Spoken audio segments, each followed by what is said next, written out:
The interface of this registration looks a little bit different than what you will see on orgsync.depaul.edu, but I wanted to go through and quickly show you what it would look like if you registered as a different type of organization.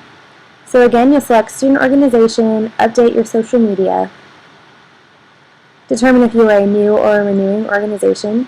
You'll select from the drop-down menu your category, making sure that it's the same category you previously identified, putting in your student organization email, president name, contact information, treasurer name, and contact email, updating your purpose and mission, goals, and organization highlights, updating your constitution or putting up your first constitution if you're a new organization, inserting your advisor name, their department of employment, and their email address at DePaul, accepting that you will adhere to the Code of Responsibility as well as the standards of involvement established by DePaul and the Office of Student Involvement.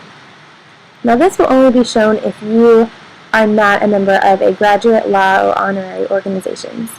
Those do not have to take the registration quiz, as much of it is associated with undergraduate functions such as Staff B.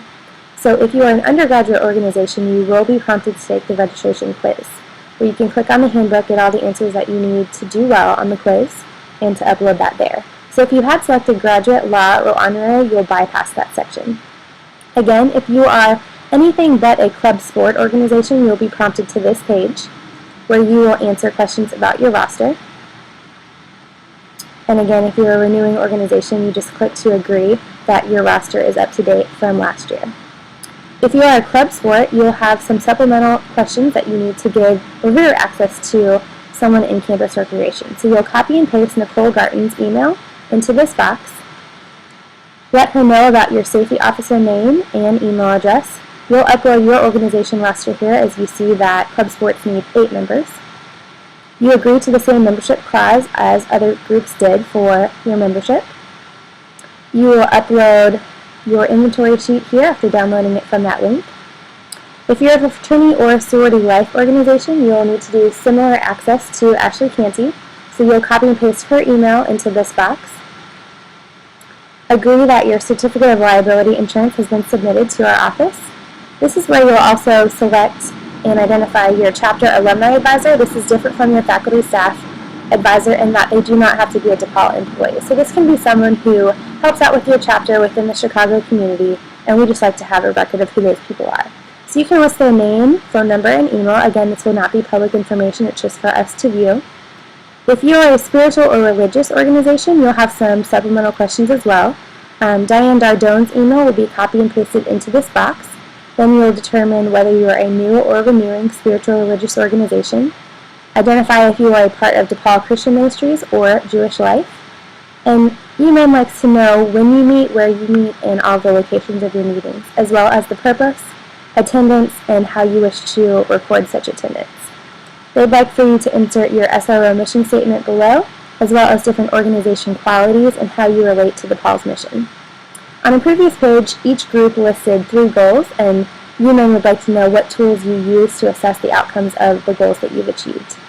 If you have any annual events, like concerts, celebrations, or networking events, please list them here, as well as who is your assessment and learning outcomes contact.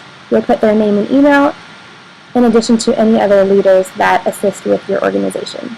These are people who do not have a direct connection with the school, so someone at a congregation or a parachurch organization, if they're an alumni, a friend, or an advisor. If you're a new spiritual or religious organization, you will need to list the name of the staff member that you've previously met with prior to completing this form.